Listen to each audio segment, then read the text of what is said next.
विधि संत्रांत लिखित कसौटी विषय हिंदी धोरण 6 प्रश्न 1 है कि निम्नलिखित पंक्तियों का भावार्थ अपने शब्दों में कीजिए। तो पहलू है दूर अज्ञान के हो अंधेरे।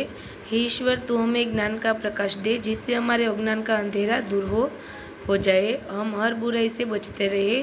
तू हमें जितनी भी जिंदगी दे वह भलाई से भरी हो, हमें में से किसी से दुश्मनी न हो, और अगर कभी हो जाए तो हमारे मन में उसका बदला लेने की भावना पैदा न हो।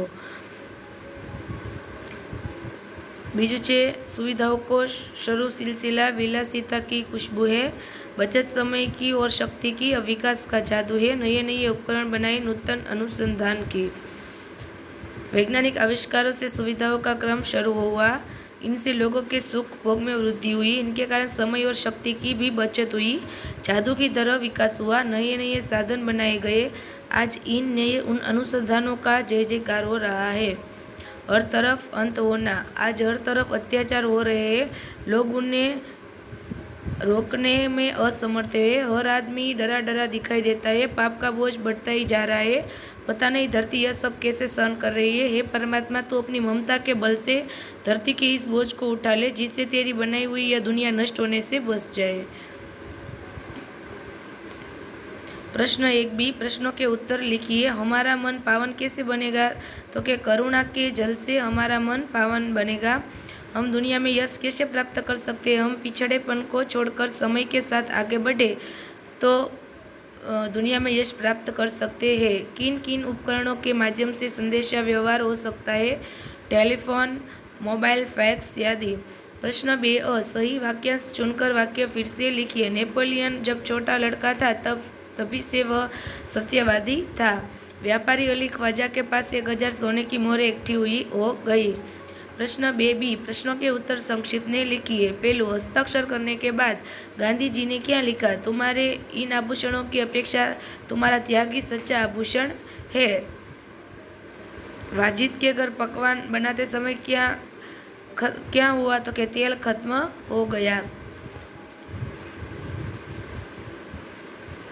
प्रश्न 2c, पहले प्रश्न के उत्तर दीजिए। आपको विज्ञान की कौन सी खोज सबसे अच्छी लगती है, क्यों?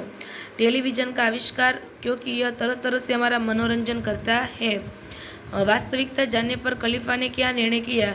तुम मेरे घर चलो, मैं तुम्हें अपनी माँ से ज़्यादा पैसे दिलाता हूँ। नेपोलियन लड़की से क्या कहा?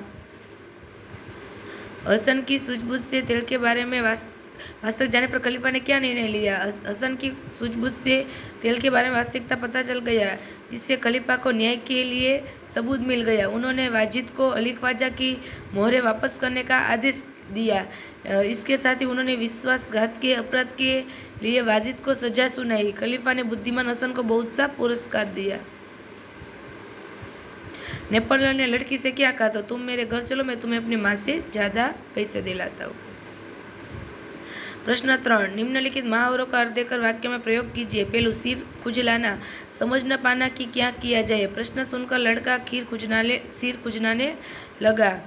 आईना बनाना, बहुत चमकदार बनाना, उसने जूतों पर ऐसी पॉलिश की कि उन्हें आईना बना दिया। रोब झाड़ना, प्रभाव दिखाना, उस गरीब आदमी पर क्यों रोब झाड़ रहे हो। नाक में दम करना, बहुत परेशान करना, वहाँ बंदरों ने लोगों की नाक में दम कर दिया था। प्रश्न 4, दिए गए चित्र के आधार पर 8 के 10 वाक्य में लिखिए। यह चित्र वैज्ञानिक आविष्कारों की सुविधा का है। इस चित्र में कंप्यूटर दिखाई दे रहा है, एक लड़की टेलीविज़न देख रही है, लड़का मोबाइल में बात कर रहा है, फ्लावर पॉट भी है, टेप रिकॉर्डर भी है, चटाई भी लगाई गई है, ऐसी भी दिखाई दे रही है। प्रश्न 5, चित्र के आधार पर कहानी लिखिए। तो चित्र आपेલું છે કબૂતર અને કીડીવાળું, तो એની કહાની લખવાની છે। तो जंगल में एक तालाब था, भलाई का बदला। जंगल में एक तालाब था। एक दिन एक चींटी तालाब के किनारे घूम रही थी। उसी समय पानी की एक लहर आई। चींटी लहर के साथ तालाब में बहने लगी। तालाब के किनारे एक पेड़ था, उस पर एक कबूतर बैठा हुआ था। उसने चींटी को बहुत बहते हुए देखा। उसने तुरंत वृक्ष से एक पत्ता तोड़ा और तालाब में डाला। पत्ता चींटी के पास गिरा। चींटी पत्ते पर चढ़कर तालाब के किनारे आ गई। उसने कबूतर को धन्यवाद दिया।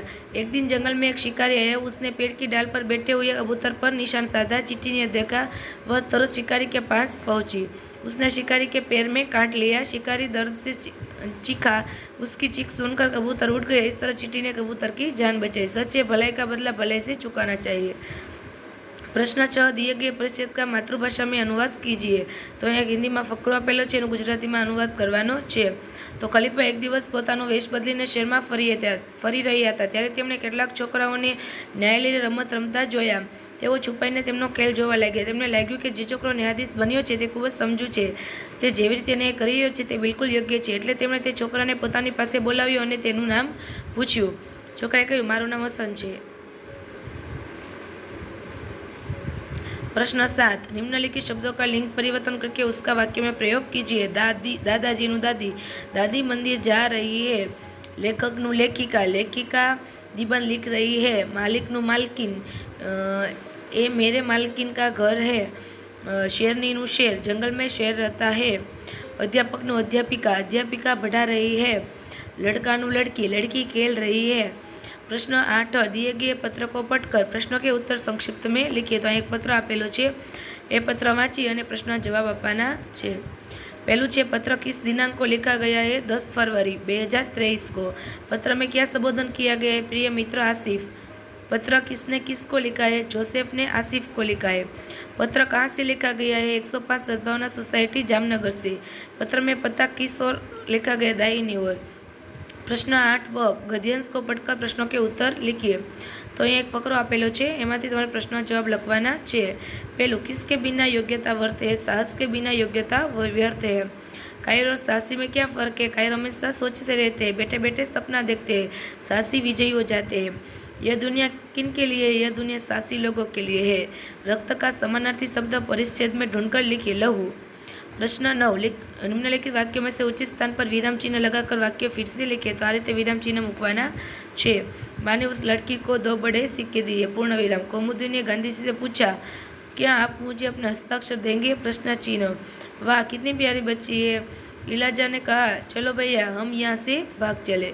प्रश्न 10 निम्नलिखित कहावत का अर्थ स्पष्ट कीजिए। जैसी करनी वैसी भरनी। अपने किए गए बुरे काम का फल भुगतना। आसमान से गिरा खजूर में अटका। एक मुसीबत से छूटकर दूसरी मुसीबत में फंसना। तीजू है अक्ल बड़ी या भैंस। शरीर बड़ा होने की अपेक्षा अक्ल बड़ी होती है। उल्टा चोर कोतवाल को डांटे। अपराधी द्वारा निर्दोष को धमकाना। जो गरजते वो बरसते नहीं, जो डिंग मारते हुए काम नहीं कर सकते। प्रश्न 11 निम्नलिखित विषय पर निबंध लिखिए। तो मेरी पाठशाला, पुस्तक, हमारा मित्र और मेरा प्रिय त्यौहार, 3 एक विषय निबंध लखवानो छे। प्रश्न 12 दी गई परिस्थिति के आधार पर चिट्ठी लिखिए। अपनी पाठशाला के मनाए गए वार्षिकोत्सव का वर्णन करता हुआ पत्र और आपने किए गए हुए प्रवास का वर्णन करता हुआ पत्र लखवानो छे। तो अपने किए गए प्रवास का वर्णन। 15 आनंद निवास, कालबा देवी रोड, मुंबई 400-002 24 दिसंबर 2012। प्रिय मित्र शैलेश, सप्रेम नमस्कार। कल ही मुझे तुम्हारा पत्र मिला। तुम्हारी दीदी की सगाई की खबर पढ़कर बहुत खुशी हुई। पिछले रविवार को मैं कुछ मित्रों ने एक प्रवास का आयोजन किया था। सुबह 9 बजे हम सब मित्र गेटवे ऑफ इंडिया पहुंच गए। वहाँ एक मोटर बोट में बैठकर हम एलिफेंटा के लिए चल दिए। ठंडी ठंडी हवा की लहरों ने हमारे तन मन को पुलकित कर दिया। लगभग 1 घंटे की जल यात्रा के बाद हम एलिफेंटा पहुंचे। एलिफेंटा का वास्तविक नाम धारापुरी है। हमने वहाँ की प्राचीन गुफाएं देखी। कई गुफा में बुद्धि की प्रतिमाएं हैं। एक गुफा में ब्रह्मा, विष्णु और महेश की त्रिमूर्ति है। उसने हम सबका मन मोह लिया। हमने वहाँ के एक होटल में खाना खाया। कुछ समय हमने विश्राम करने और खेलने में बिताया। शाम को 5 बजे हम मुंबई लौट आए। हमारा यह 1 दिवस पर्यटन बहुत ही मज़ेदार है। उसकी याद आज भी हमारे मन को प्रसन्न कर देती है। अपने माता पिता से मेरा प्रणाम करना। शीला दीदी को बधाई। तुम्हारा मित्र सुरेश। અહીં ધોરણ 6 વિષય હિન્દી પેપર સોલ્યુશન પૂર્ણ થાય છે। ગમે તો લાઇક, શેર અને ચેનલને સબસ્ક્રાઈબ કરવાનું ભૂલતા નહીં।